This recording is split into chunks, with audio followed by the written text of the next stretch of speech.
ಮಗ ಪ್ರಶಾಂತ್ ಅಂದ್ಬಿಟ್ಟು ಅವರು ಫ್ರೆಂಡ್ ಇಬ್ಬರು ಚಂದನ್ ಅಂದ್ಬಿಟ್ಟು ದರ್ಶನ್ ಅಂದ್ಬಿಟ್ಟು ಅವನು ಚೆನ್ನೈಲಿದ್ದಾನೆ. ಅವರು ತುಂಬ ಒಂದು 7-8 ವರ್ಷ ಆಯಿತು ಅವರು ಊರು ಬಿಟ್ಟು ಹೋಗಿರಲಿಲ್ಲ. ಬೆಂಗಳೂರು ನಗರದ ಬ್ಯಾಡರಹಳ್ಳಿ ಪೊಲೀಸ್ ಠಾಣೆ ವ್ಯಾಪ್ತಿಯಲ್ಲಿ ಸ್ನೇಹಿತನ ಮೇಲಿಗೆ ಲಾಂಗು ಮಚ್ಚುಗಳಿಂದ ಮಾರಣಾಂತಿಕ ಹಲ್ಲೆ ನಡೆಸಿರುವ ಘಟನೆ ಬೆಳಕಿಗೆ ಬಂದಿದೆ. ಕಳೆದ 26ರಂದು ರಾತ್ರಿ ಸುಂಕದಕಟ್ಟೆ ಪ್ರದೇಶದಲ್ಲಿ ಈ ಘಟನೆ ನಡೆದಿದ್ದು, ಪ್ರಶಾಂತ್ 32 ವರ್ಷ ಎಂಬುವರ ಮೇಲೆ ಅವರ ಸ್ನೇಹಿತರಾದ ದರ್ಶನ್ ಹಾಗೂ ಚಂದನ್ ಹಲ್ಲೆ ನಡೆಸಿರುವ ಆರೋಪ ಕೇಳಿಬಂದಿದೆ.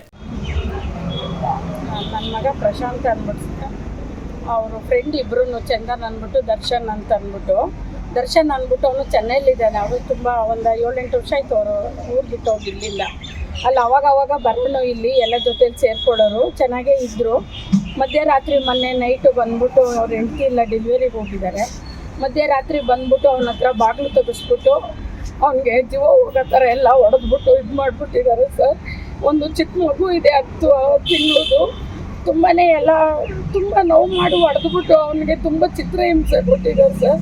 ಅದು ಪೊಲೀಸರು ಹಿಡಿದ್ಬಿಟ್ಟು ನಿನ್ನೆ ಎಲ್ಲ ಸ್ಟೇಷನ್ಗೆ ಹಾಕ್ಕೊಂಡಿದ್ದಾರೆ. ಅವ್ರನ್ನ ತುಂಬ ರೆಸ್ಪಾನ್ಸ್ ಮಾಡಿದ್ದಾರೆ ಪೊಲೀಸರೆಲ್ಲ.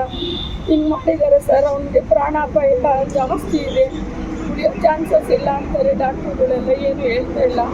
ತುಂಬ ಕ್ರಿಟಿಕಲ್ ಆಗಿದ್ದಾನೆ, ವೆಂಟಿಲೇಟಲ್ಲಿದ್ದಾರೆ ಸರ್. ಸ್ವಂತ ಅವ್ರ ಫ್ರೆಂಡೇನೆ, ಕ್ಲಾಸ್ಮೇಟ್ ಅವರು ಇಬ್ರು ಕ್ಲಾಸ್ಮೇಟು. ನಮ್ಮನೆಗೆಲ್ಲ ರೀಸನ್ ಏನಿಲ್ಲ ಸರ್. ಏನೋ ಜೊತೆಲೇ ಇರೋರು, ಅದೇನು ಯಾವಾಗ ಏನು ಜಗಳ ಮಾಡ್ಕೊಂಡಿದ್ರು ಮಾತಾಡಿದ್ರು ಗೊತ್ತಿಲ್ಲ.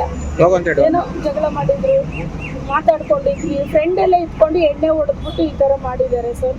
ಅವ್ನು ಮಲಗಿರೋ ಟೈಮಲ್ಲಿ ಬಂದು ಮಧ್ಯರಾತ್ರಿ ಮಾಡಿದ್ದಾರೆ. ಎಲ್ಲ ಇದು ಮಚ್ಚಲ್ಲಿ ಹೊಡೆದಿದ್ದಾರೆ ಸರ್. ಇಬ್ಬರು ಮಚ್ಚಲ್ಲಿ ಹೊಡೆದಿದ್ದಾರೆ. ನಮ್ದು ಒಂದು ಹುಡುಗಂಗೆ ಯಾವುದೋ ಒಂದು ಹುಡುಗ ಅವಾಗಲೇ ಬಂದಿದ್ದ ಇಲ್ಲಿಗೆ ಇದ್ರ ಹತ್ರ. ಅವ್ನು ಹೊಟ್ಟೋಗ್ಬಿಟ್ಟ, ನನಗೆ ವಿಡಿಯೋ ತೋರಿಸ್ಲಿಲ್ಲ ಅಮ್ಮ. ಅವ್ರಿಗೆ ಧಮಕಿ ಹಾಕಿದ್ದಾರೆ ಅವರು, ಇದೇ ಥರ ನಿನಗೂ ಮಾಡೋದು ಅಂತ. ನನ್ನ ಮಗನಿಗೆ ವಿಡಿಯೋ ಮಾಡ್ಕೊಂಡು ಹೊಡೆದಿರೋದನ್ನ ಇದು ಮಾಡಿದ್ದಾರೆ. ಅವನಿಗೂ ಎದುರಿಸಿ ನನಗೆ ದುಡ್ಡು ಹಾಕು, ನಿನ್ನೂ ಇದೇ ಥರ ಮಾಡ್ತೀನಿ ಅಂದಿದ್ದಾರೆ ಸರ್ ಆ ಹುಡುಗನಿಗೆ.